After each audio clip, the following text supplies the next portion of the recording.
PG, so happy that you're here. This is already one of our favorite interviews because it included a free trip to Hawaii.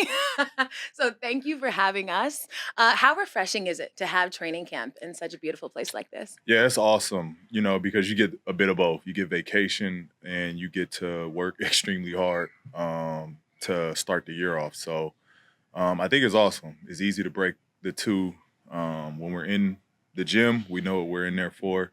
Once we leave there, we know why we're out of that for. So it's just been great. And I think what I love most about it, the Clippers organization do an amazing job of including the families and tying everyone together. And the tradition in Hawaii is very family cultured, and I think it ties into what the Clippers are trying to do as well. So it just hits everywhere. Yeah. And I mean, so many of the headlines, Clipper stars, Paul George and Kawhi Leonard are entering training camp completely healthy. What is it like to hear that out loud? Oh man, it's great. Anytime, myself especially, I can start a season off without having to rehab something. And I can just dive right into, trying to get off to a great start, the better. And, very fortunate. Kawhi is the same way. He's feeling the same way. He's healthy. And, we don't have to start the year off trying to catch up at any point. Like, we're all in from the day the ball is jumped up. So it's great. Honestly, it's great. I think everybody around us feels it. Our teammates feel it. And just to build chemistry with Russ to start the year off is very important. So, we definitely look at that as a blessing to start the season healthy. What level of pressure do you feel headed into this season? Not more than any other season, honestly. For me, I haven't won a championship yet, so I can't even say that like the pressure isn't always to win it. That's first and foremost. And again, I can't say that we've underperformed, and so there's no pressure there that we've underperformed and didn't give ourselves a chance to win it.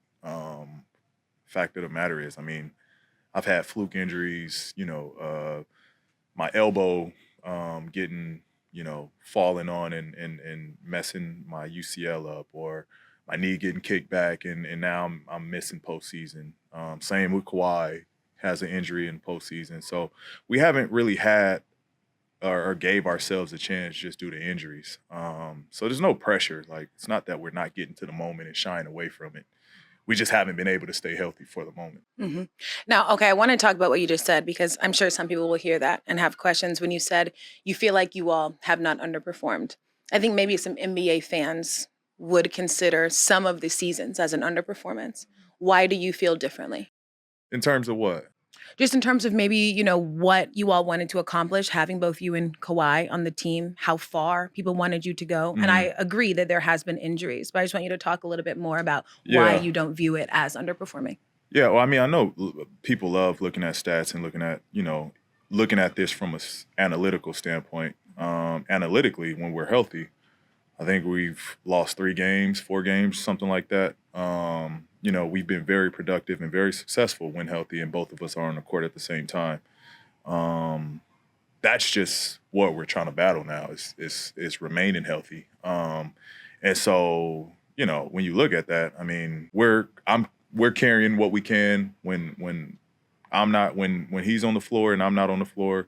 He's carrying what he can for the lack of me being there and vice versa. But when we're there together, we're picking that load up and we're, you know, carrying our team past the line, sort of say, and we got help. I'm not going to say it's on just myself and Kawhi. We have a huge help from Russ now, from Marcus, from Nico, Rocco, T-Man, Zoo. List goes on. Bones. We have a ton of help, but we just haven't quite been able to do it fully uh, for us not being healthy for a whole season. I always think about, and not to put words in your mouth, I just think about how annoyed I would be that people are almost trying to make you and Kawhi like the face of load management, Hmm. as if you all don't want to play or you Hmm. wouldn't play if you could. Exactly. Does it feel annoying to you? It's annoying. It's annoying because ultimately, like, we love basketball. We love to play. We love to compete. Like, that's just how we are. We love to hoop.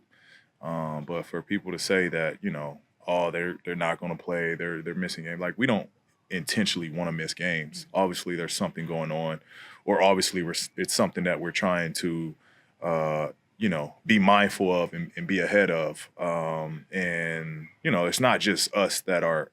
It's not just players that's involved on those decisions. It's media, or not media. It's medical staff. It's higher ups that have say so in these situations as well. Obviously, I feel players can override it, but we're mindful of our bodies. And so, yeah, it gets annoying hearing noise of, are they going to play? Are they not going to play? Like, if we haven't played or if we're not suiting up, there's something that's going on that's keeping us out of that game. Yeah, you're like, if I'm not playing, I didn't have a choice. Exactly. Yeah, exactly. Okay. Absolutely.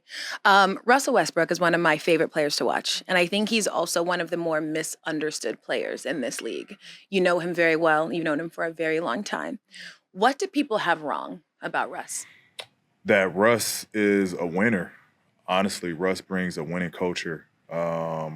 Russ plays hard. Russ is a great teammate, great locker room guy. I think that's what people don't get to see because you're not with Russ on a day-to-day basis. What you see from Russ is him being on the court, and him in games. Like, you don't see what he brings, the value that he brings to a team. And being on the same team with him for multiple years now is the reason why I wanted to bring him over with us with the Clippers. Is I just saw it from afar, joining that Oklahoma team, being an outside looking in, just the way he connected with everybody was inspiring. Like, it brought out the best of everybody. And, I thought we could have used that in our locker room. And you need a leader at the point guard position. Mm-hmm. I always love seeing the videos of you and Kawhi together because it feels like you are one of the people that he is just most comfortable with. Like, every personality moment that I see with Kawhi, you're also there. Why do you think you all have that connection? What about you makes Kawhi feel so comfortable? Good question. I don't know. I guess, I get him. I understand him. I vibe with him. We're on the same page with one another. There's just a mutual respect there, and again, I feel like I allow him to be himself, with no judgment, no, expectations. I just appreciate, who he is and what he's done in this league. And so, I don't know. He's so like He's just unintentionally comfortable around funny. me. Yeah. Everything he says, it's like he's not trying to make a joke, but it's hilarious. Yeah. But that's Kawhi. Like, that's Yeah. Kawhi. I think people don't realize, like, he is as normal as possible, and he's a funny dude, and he's, charismatic, and he has a personality. Like, I don't know why people undermine that he's just think he's a robot. Like, that's the craziest thing to me. Before you met him, did you also think he was a bit of a robot? No, I gave him the benefit of the doubt. Okay. I gave him the benefit of the doubt. But at the same time, I didn't know much about him. Yeah. And there's always a mystery. If you've seen the memes, was going on way before we were teammates of him and his personality. But then being a teammate of his, it's like, oh, like, he's normal as anybody else. Yeah. I like this guy. Yeah, he actually talks a lot. Like, Yeah. when you get to know him, he actually talks a lot. And he's cool, really, really down to earth dude. And so, yeah, we hit it off and we just connect. That's great. No, I love the friendship that you all have. One of my just general favorite moments from last season was Giannis in the postseason talking about his definitions of success and failure. Mm-hmm. And I really liked it because it's clear to me that every NBA player has a different definition of both of those words. Mm-hmm. And it can't be defined by anybody other than you. So from your perspective, when you think about your time with the Clippers, do you define it as a success or a failure? I mean, there is two ways to look at this, right? Like, successful year for me back when I was 22, 23, 24 years old, the younger Paul, success for me, regardless if we won it or not, was me getting better and developing every season, right? making an all-star appearance, late playoff pushes, being all NBA. That was a successful year for me. But then now, where I'm at in my career now, not winning a championship on a yearly basis when you have a team that is more than capable of it, you come up short. You failed the year. You failed the year. Now, granted, I can still get better. I can still make all-stars. I can still be all NBA. That's the expectation at that point. You know what I mean? Mm-hmm. I'm not expected to win. I don't think anyone expects to win. You got to work for it. You have to earn it. And if you don't win, you failed that year. And so that's just how I look at it now at this point in my career. And I 100% agree with Giannis's take on that. But people can look at it differently. One thing that was really clear to me just as I was prepping for this is it feels like right now for you, there is a big focus on legacy and what you want people to believe about your presence in this league. What is it about legacy right now that is really in your brain? What scares you about legacy or about how you want to be remembered? Yeah, I think I'm naturally just a good dude. And I feel like in this league, it kind of just been taken for granted. People, you know, feel like, I'm not the same because of injuries or because of I haven't won or one bad experience in the playoffs that, I'm not good enough to, still be a one option or a two option or 25, 30-point scorer or top defender on the floor. Like, there's been a lot of questions for whatever reason floating around the air about me. And it always baffled me, of why, like, and so that's just legacy at this point now is just proving my spot. And regardless, if we win, we don't win, that's out of my control. I'm gonna give everything I have to win a championship and do whatever I can to win one. But if I come up short, my legacy now is being, all right, I did what I could. I gave it my all. I know how I approach the game. I want to be the best on both floors. I want to guard the best every night. That's still how I present myself when I touch the floor. And so now for my legacy is just I want that to be what people recognize. He played hard. He didn't shy away from the matchup. And offensively, he, was a threat. He made the game better. He was a joy to watch, entertaining. And he just played his heart out. And that's just, I'm not taking, no for an answer. I'm not backing down to nobody. And going forward, my presence will be felt on the floor. Mm. You said something off top that was interesting. You said that, people feel like I'm this really good guy, and that has maybe in some ways clouded how they talk about how you play. Mm-hmm. In what ways do you feel like maybe this kindness or this kind of outside persona has been seen as a weakness for you? It's just been a lot of barking. And again, it's been guys that are in the same position as me. Like, I view like, all right, you won a championship, you've been to the peak, you've been to the top. I get it. Like, that's where I'm working towards. And I'm not a talker. I'm not the initial. Now, if you say something, I'm gonna say back. I'm gonna say it back. Yeah. I'm a counter for sure. Mm-hmm. And I just feel like that's just where I'm at with it. Now it's just to the point where, all right, like we all gotta like trying to get to the same point. We're all trying to get to the top. And so, again, just comes down to the noise that's just been in the league.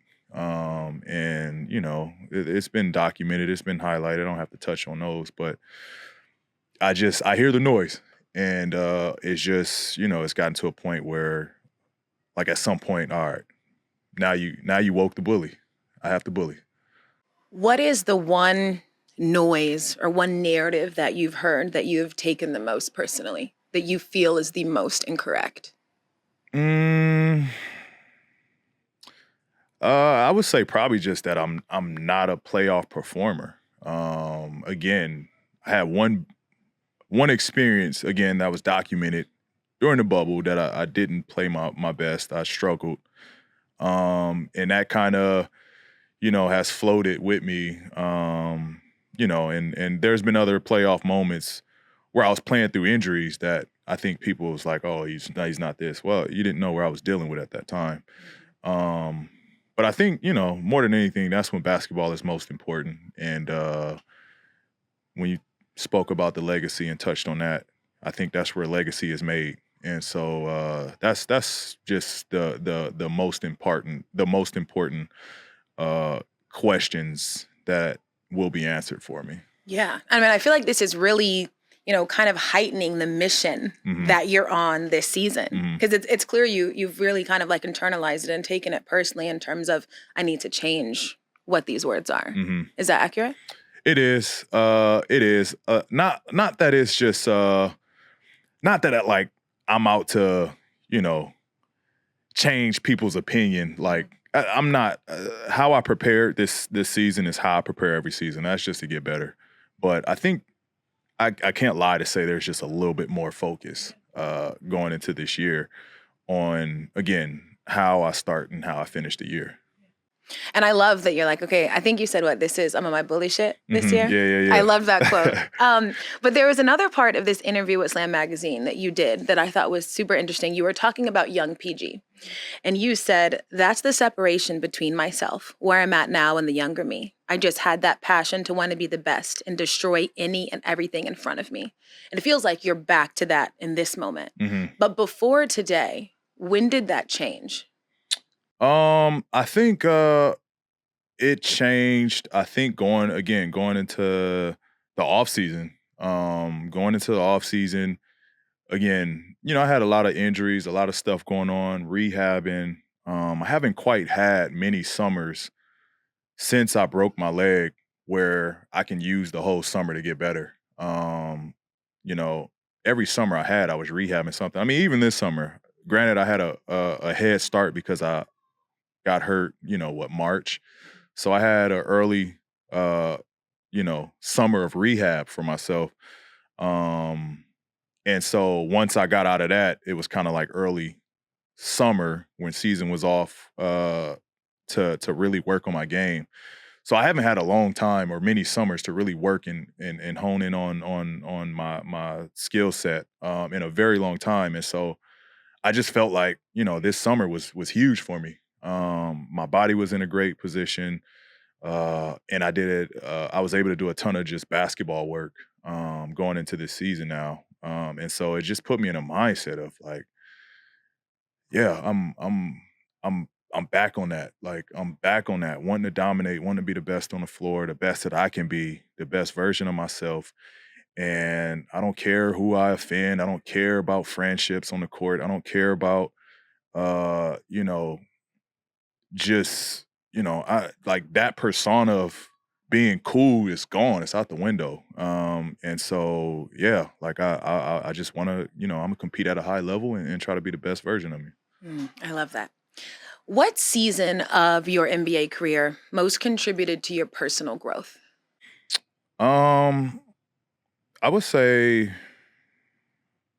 probably going into my third year was the biggest growth for me. Danny Granger got hurt. I stepped into the role of being the number one option offensively. And that was just that was a make or break, season for me. I could have forever been, a role guy and never quite met, my peak or who the player I wanted to be. Not the player that the Indiana Pacers thought that I would be, but the player that I wanted to be. And I was able to find myself in this league, roll with myself with ultimate confidence. And, I just learned a lot. And so I would say that's when I knew I was ready for any adversity, that I could handle it. And it set myself up for where I am now in my career. Who is that player that you ultimately want to be? And how close are you to that player? I mean, you never know. Like, I have a vision of who I want to be.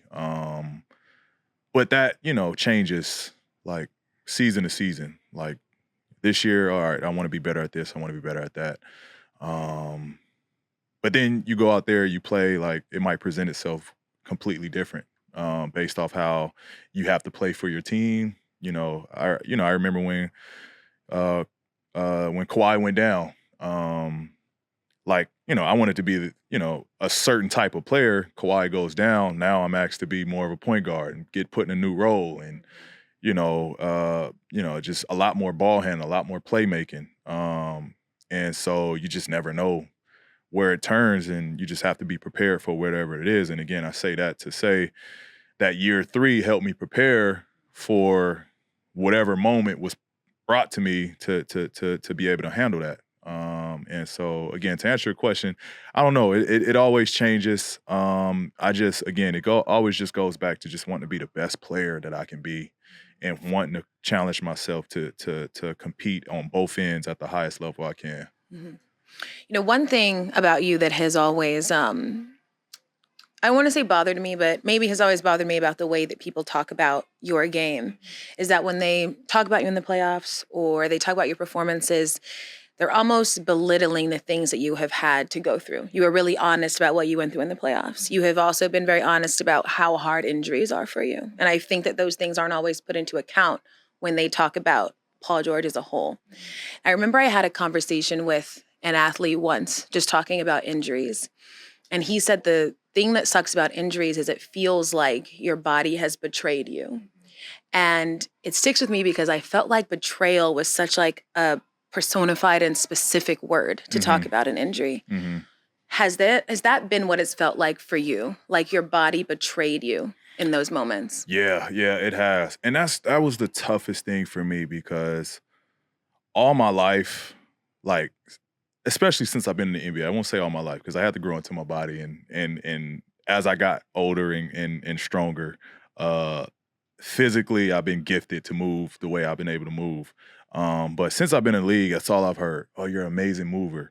You move so well. You run like a gazelle. You can contort your body and do all of these things, right? You have quick feet. Like all of this stuff I've been told, and now I'm on the court and I feel what they're saying. Like, oh yeah, like I am pretty good at this, or I do move great, or and then when an injury happened, and then it's like, dang, like I can't do what naturally I'm so good at doing. Like I can't stop on a dime and cut, and I can't jump, and so it does suck when you're facing injuries and you're competing at the highest level and you're in the playoffs where it matters most, and the noise is loud outside from media, and it's just like, damn, like you don't know what to do in those situations. You want to scream out and tell the world like, hey, this is what I'm going through, but at this day and age, it's viewed as an excuse and all of this. And if you're out there, obviously you can play through it. And that's how people view it. But it isn't as black and white as that. It's not as black as white. It's not as black as white. And at times it is tough. I remember the Portland series, I had both shoulders operated on that summer after that season. But going through that moment, like I didn't pick up a basketball for like 2 weeks leading up into the playoffs. And my first experience is playoffs now. Like since, getting shot up and taking medicine to get through the pain and stuff like that. So and that's just what guys go through. And I think people don't understand that. Like when guys have surgeries right after the season, it was a lot going on for them to get ready and for them to play through it. And so that just needs to be highlighted where people understand what we go through. Yeah, I think that like people mistake that something happening often means that it's normal, but those aren't the same thing. Yeah, right? It's like you can have these injuries and you're seeing guys like play through them. It's just that happens. It's not that it's easy. Yeah. And so, and I think it's hard for people to understand that those two aren't always the same thing, but you just explained it really perfectly. What role does your son's existence play in this idea of legacy for you? Everything. I mean, hopefully I can continue to play another at least 4 or 5 years to the point where he can watch and realize, all right, dad was an NBA guy, really good in basketball. Like, hopefully that there's a world for that, right? And so, everything I do at this point is, I want to make him proud. I want him to be a great influence on him. And so he's everything to do with my legacy at this point. Because I want to set the bar for him to go after. If he doesn't become a basketball player, so be it. That's not where our relationship will ever end on. But if he does, I want it to be a mark where something he chases, something he's after. Obviously, I want him to be different than me. I want him to be the man of his own right. But it's awesome to lay the foundation for him to pick it up and take it further. And there are a number of Paul Georges in your family, correct? Correct. Yeah. How many? I'm the fifth, the youngest. My son is the sixth. Wow. So there's only three: my dad, myself, and my son. Okay, and so this idea, right, of name, of what hearing the name Paul George, what you want people to feel when you hear that name. What do you want them to feel? It's just, a name of strength, I feel like there's a ton of respect around my dad and amongst his friends and how people view him. And I watched him as a kid interact with people and how my friends interacted with him, how, just everyone that interacted with my dad, it was just always positive and love and respect. And, they just viewed my dad as just a great human being. And so seeing that as a kid, it's like, all right, like, that's what Paul George is. That's what Paul George, that's a brand. You know what I mean? That's a Paul George brand. And so that's kind of just how I go about things, like love, respect, humility, all of those core things is what I want to pass down, to my son. I just so happen to be in a different position than what my dad was at in his life. But all of the core valuables should still stick the same, and credit my dad for that. He gets the ultimate credit for that. That's a really beautiful answer. I love that. Thank you. I know that you are a big gamer. Ronnie 2K was recently talking about you and NBA 2K, and he said that he's not sure if you're the best NBA 2K now. Did you see this article? Not sure. I didn't see that. He said he's not sure if you're the clear cut anymore, and he actually said he doesn't know if Devin Booker is better than you. Well, only one way to find out. Would you play Devin in an NBA 2K game? Nah, we gotta check Rock differently. We gotta check Rock differently. Okay, well, after that, would you then play? Nah. Okay. Nah. So I'm asking this because as a media member, I know what it can be like to do a show and somebody has a thought about the show that you did, and then you're like, well, what do I do now? I know that obviously you and Devin had this moment about the Klay Thompson interview. Is there anything that you would want to clear up about that moment? Have you all been able to speak? Is the root of this that? No, I mean, I just, I don't know where it took the turn.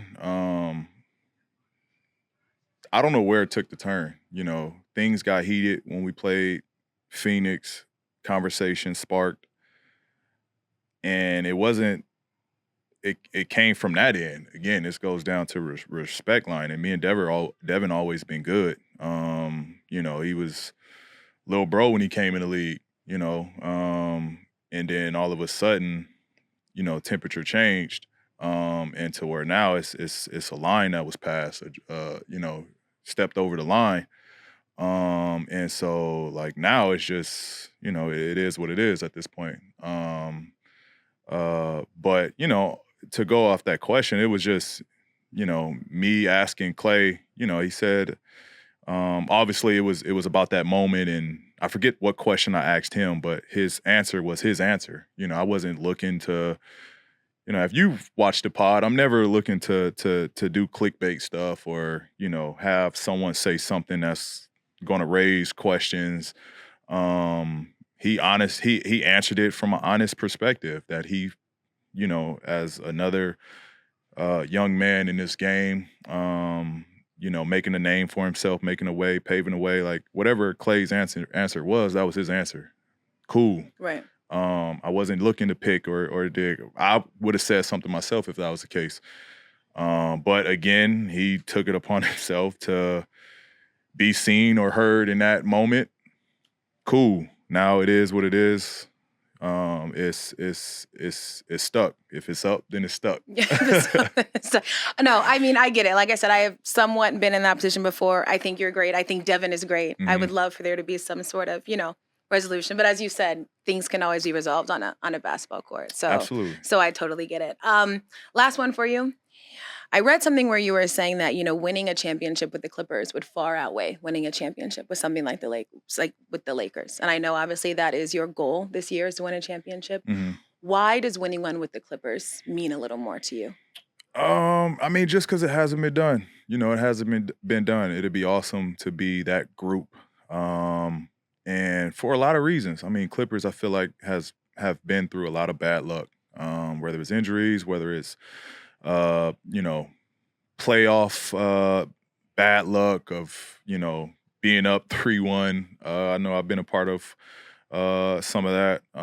But I just feel Clippers, with all the bad luck that they faced, the adversity the organization have been through, it'll be nice to kind of be, that sunshine for an organization. And to be remembered as the first group to raise that banner for the Clippers. There's a unbelievable community, unbelievable fan support from Clippers. And we feel it. We feel it. We feel how bad Clipper Nation wants to win. And we want to be a part of that. So I think that's what raises or bring value to me to win it with the Clippers. Amazing. I love that. Well, I didn't get a chance to talk to you about your podcast, but before you go, I do just want to say that I think what you're doing is super important. I love that you're using your voice in this way and also Thank you. giving other people a platform to use their voice too. So I hope that you continue. We are avid listeners and truly enjoy it. So thank you for coming on my show. I Yes, appreciate absolutely, absolutely. Podcast P episode or season 2 is coming soon. We love that. Stay on the lookout for that. Okay. A lot of great guests will be on that card as well. So thank you. Of course. Thank you. And again, hey, thanks for the trip Free to trip. Hawaii. Thanks, Clippers. Thanks, Paul. Yeah, I of appreciate course. it. Thank you.